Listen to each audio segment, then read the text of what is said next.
What's up, everybody? Thanks again for tuning in. I really appreciate it. If this is your first time to the channel, make sure to hit that subscribe button and do not forget to turn on the notification bell so when I drop a video like this, you get notified. All right, let me get this video started with this quote. The quote goes like this: "The greatest commodity to own is land. It is finite. God is not making any more of it." You got that? I spent almost a year researching farming in Congo Kinshasa topics before I made a move. I knew I was determined to start a business in Congo, but I wasn't sure what to do. After a lengthy conversation with my mom back in 2018, I was convinced farming was the way to go. After days of shopping around, we finally came across a beautiful farmland that was 4 hectares. A deal was made, and finally I became, for the very first time, landowner.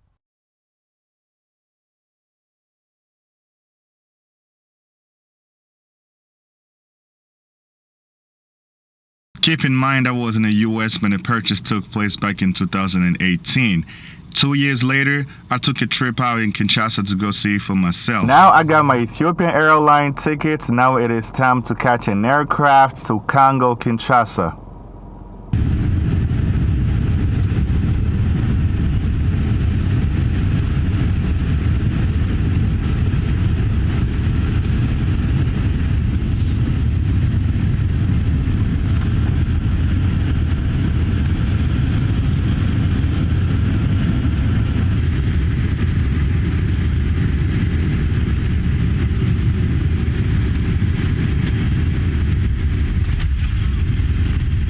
Alright guys, so you guys know I'm a walk kind of guy. I don't mess around. As soon as we touched down, I went home dealing with the jet lag and everything. So I made sure my body got adapted to the Congolese time, given the fact that I came from the United States and we have like a 6 hours difference. So they have like 6 hours ahead of us. So when I left here, it was during the day, but when I got there, it was still during the day, which should have been the other way around, but like, that's not even a topic, but you know what I'm talking about here. But I had to make sure that I took care of everything, then I freed myself from all this other burden. You know, when you fly into the country, you got family members, friends asking you for different stuff. And you also have people here from the US that send stuff for their family members. And I had to take care of that. I made sure everybody got everything that belonged to them that I was holding, and I was free from all of that. First thing, we called a taxi to the farm. When you're doing this farming stuff, the word is determination. You just have to be determined. No matter how far it is, no matter how bumpy the road could be, but at the end of the day, it's all worth it. So every time I make videos about farming, I always have a smile on my face because there isn't really nothing that brings smile on my face more than farming has done. And I'ma just keep doing it. And the more stuff that's getting accomplished on my farm, and the happier that I will become.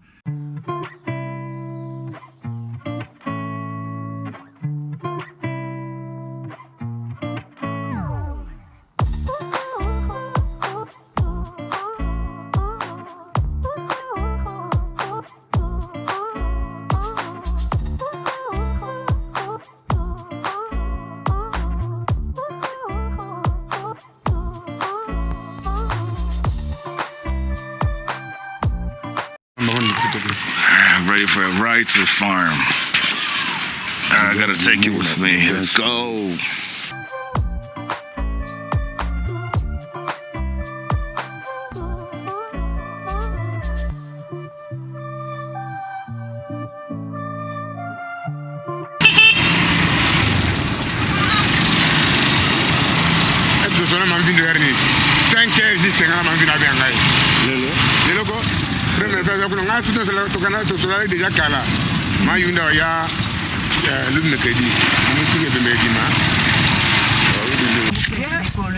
Alright guys, take a look. All this you guys can see, it's pondu. So like I don't have to explain pondu to all of you guys. So if you're African, you know what pondu is. So right there. Guys, it's not over. This place is huge, it's massive. We keep going. I mean, we keep going all the way to where I don't know how many acres he owns, but all I know is my neighbor. That's it.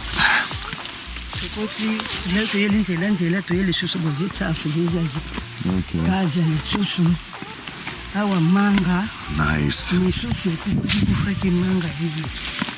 That's a mango tree that they've planted, still growing.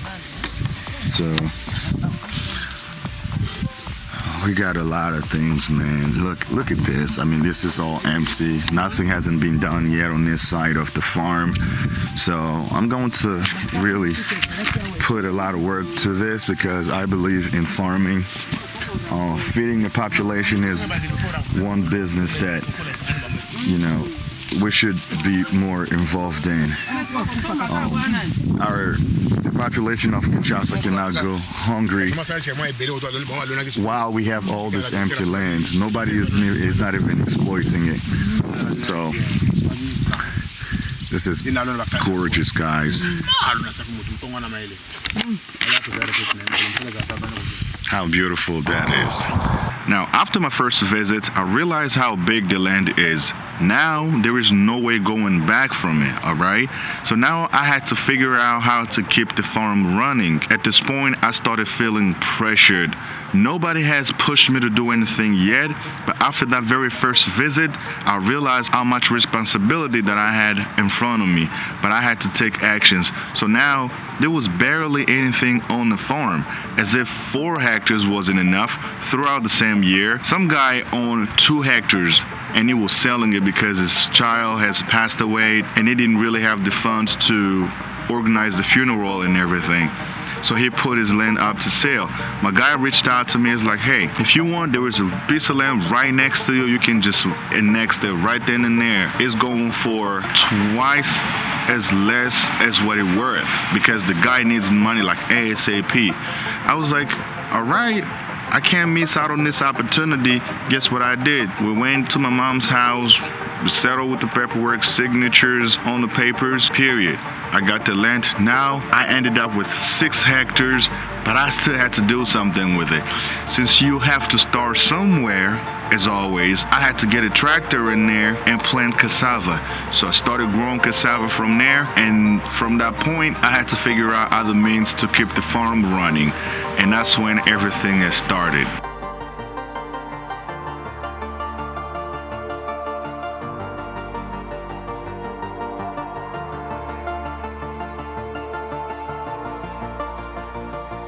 So now that we have planted cassava, but it wasn't until after a year we were able to make our first harvest, but I couldn't wait around for like the whole year waiting for Pundu to be harvested because I had to come back to the United States to go back to my job, right? But I spent 24 hours thinking about what I wanted to do next after the Pundu, right? Because I just couldn't let the farm run empty like that. So after spending 24 hours alone, and I had to come up with an idea that I wanted to raise pigs. So as soon as I became convinced that that's what I really wanted to do next. So I did call my guy up. I was like, hey man, I think I want to raise pigs. I don't know if you have anybody in mind that where we could go and purchase pigs. It's like, yeah, there is actually a lot of dealers around here. You know, let me know whenever you're ready. You come out here, we'll go visit different barns so you can make your own decision. So within the next day, I went over there, I met with him. So we ended up going to one of the local guys that had a mini barns filled with, many different pigs in there. So I didn't go for like the younger pigs. I really wanted to start from the scratch. So I was able to purchase 2 piglets. So it was a male and a female, right? In this case, it'll be a boar and a sow that I started with. I was very excited to pick those 2 up, and we left the place, right? No, I don't think I left with them right then and there. I paid the guy, but then he had to make arrangements to transport them over his house. So keep in mind, at this point, no construction had started. I didn't start any construction yet. I spoke with him. He knew what my conditions were, and he's like, "Man, I'll help you use my space, raise your pigs or whatever until you build your own barn, because that's how you create connection." So he wasn't really more about into money at first, because he didn't charge me anything whatsoever, and he has never charged me anything up until this point. And I am very grateful that he had let me to use this space. So like we're probably like 2 weeks away before the barn is complete. So those of you that have been around for a while, you guys know that the completion is almost around the corner. The guy was really, gentle enough that he let me use his space. So, and personally, I've been thinking about finding a way to pay him back. Unless if he's watching this video, that's the only way you get to find out what my ideas have been. But I'm thinking about doing something to just compensate him for the huge favor he has done for me. All right. So, and that's that. We welcome the first generation of piglets after roughly a year of starting our pig farming. We also had maize growing, all happening around the same time. Things started falling into place. We've had multiple activities taking place to ensure the continuity of the farm. Then we had the second generation of piglets. Now this is when the necessity to speed up the pig barn projects became more imminent. Sadly, I was not well prepared to throw a chunk of cash to finish the project. But before we get to that, I had to make sure we take care of the fencing first before we move forward with the pig construction. So I had to gather the team. At this time of the year, I personally took a trip to Kinshasa to make sure this gets done. And then we'll move forward with the pig barn project. So everything had to happen one after the other. That's the best way for someone like me who has the financial limitation to take on such responsibility. I had to make sure I prepared money for one project, then take a long break, and then move on to the next projects. At this point, the fencing seemed a little more reasonable due to the fact that we've had goats and different species coming into the farm, consuming the crops that we were growing. So before I started the construction, I had to make sure that the premises was well fenced off and protected. And while when I went back to the United States, right, while the pundu was still growing and everything, an idea came to my mind. Actually, it wasn't my idea. Let me just give credit to my mom who came up with the idea.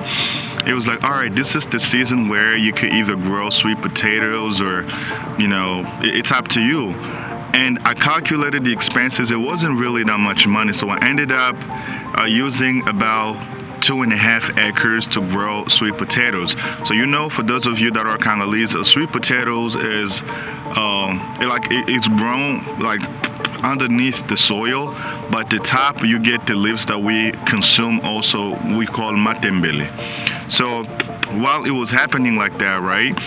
And remind you, the farm was still barren. There was really nothing other than pundu growing, right? We have anything going on at this point. And once the leaves started to come from underneath the earth, and then on the ground, we started having sweet potatoes growing and everything. So remind you, it was like a small village right next to my farm where all these goats from this, same villages started coming into the farm, sabotaging my crops and eating all the sweet potatoes and everything. So, and like where every time people went to visit, and those are the incident that they went through, and it caused a lot of frustrations among me, my mom, and my team, of course, that the people that I was working with and everything. But and something had to be done about it. So like they come up with so many different strategies, saying that if supposedly when goats poop, they don't like smelling their own poop, so they collected as much as they could around the village, and they put it they tried their best they could to surround the entire field where the sweet potatoes were growing to keep the goats away from me, but that didn't really work significantly. So the goats kept coming back to eat more sweet potatoes. So as a result of that, we weren't able to harvest, as much as we should have because of that. So long story short, we lost money on that. So even though my original idea or my original plan wasn't really to grow this to make money, but it was something since I was trying to get different activities going on, I was all in whatever idea that people gave me, right? So, and when this was happening, it was around the same time I was preparing myself to fly back to the Congo to do something about that. At the same time, I also had other things that I had to do on the farm. As a result of that, I ended up, living with a couple $1,000s in my account, and that's when we started the fencing of the farm. So I hired a guy that's someone that I know from my choir where I sing, who recommended me this kid. I met with him, we discussed the price and everything, and he actually knew places where to get those barbed wires and and all these other instruments and tools that we needed to build the fence, right? So he was able to go down there, he bought the things, and I collected, I gathered my team, we were able to go to the farm and started working on it. And I am going to let you see the videos for yourselves. So I'm only going to play a few clips here and there. So you guys can get an idea, because I've already shared this on my channel. But because I'm walking you through the process of how everything started, I have to play these clips back. But if this is your first time, seeing these clips, it's not a big deal. But some of you that have seen this may probably be familiar with some of the faces that you guys are about to see on this very clip. And that's how everything came about. So we were there for a good 2, maybe 3 days that we spent while fencing off the farm. That was an attempt to keep the goats off the farm, which worked. I'd say 85% it worked, but there were still some flaws, but this has solved the problem significantly. But I also have other sophisticated measures that I'm going to come up with in the very near future to make sure that we have 100% security on the farm. So another thing, that after fencing off the barn and everything, and it had provided a really good sense of security, even though the people around there, some of the people they will go to their field, and they used to took a shortcut through my farm and back on a main road and go back to whatever their destination is, right? But after the fencing off took place, people had to go all the way around. For it's my own protection, I wish I could have come up with a way to let them use the shortcut, but at this point it is a private property. I just can't let it happen, because I had to protect the things that I had growing on my farm, and I had to make sure the security of my people were guaranteed too, So, and after this was done, and I still didn't build anything on the farm yet, that's when we started, this was after I went back to the United States, right? And I had launched a minimalistic, a building of a security outpost, so that I can have somebody permanently on the farm supervising and coordinating everything around the farm. That's when I launched the construction of this very simplistic materials that you guys seen on this video right here, and it made it possible, and the guys are staying in there up until now, and it's been working quite well. But this was only intentionally built to have somebody stay there, right? Or people, whatever. So even when someone is working on there, they have a place to take a rest and things like that. But for me, this is only temporary, right? Because I know I am going to build a brick structure where people could live and stay there, be comfortable, and everything else. So I'm only financing all this myself. So I do not have any bank, borrowing where I can borrow money from and do this. And I wouldn't really want to do that anyway, but I figured it's going to take longer But at the end of the day, I won't owe nobody no money whatsoever. So even the structures that the pig barn that I'm building, it's my like the expenses straight out of my own pockets. I didn't borrow it from anybody. So, and I couldn't believe it, but like I'm going to share with you the overall expenses of building the barn at the end of the when the project is complete, so you guys can have an idea whether you are planning on building something similar, so you know what to expect. So yeah, I mean, this has been a really great experience, and I couldn't believe that I was able to pull this off. And from what I have been hearing lately, my guys is telling me like a lot of people that have purchased barn, like farms around my land, they like almost every day people are coming in with, of course, my guys' permission, taking pictures, video to send to their people who are planning on doing the same thing.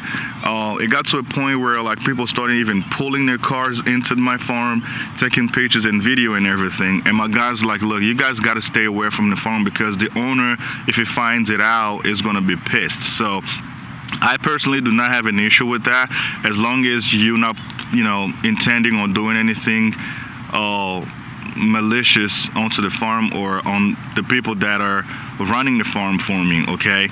But yeah, man, I mean, it's really has been a blast for me, and I really hope that these videos are inspirational enough for you, and hopefully pushes you or push some of you to do something similar with your money and your time. All right, so yeah, thanks again for being here, and don't forget to like, subscribe, and share this video for more content.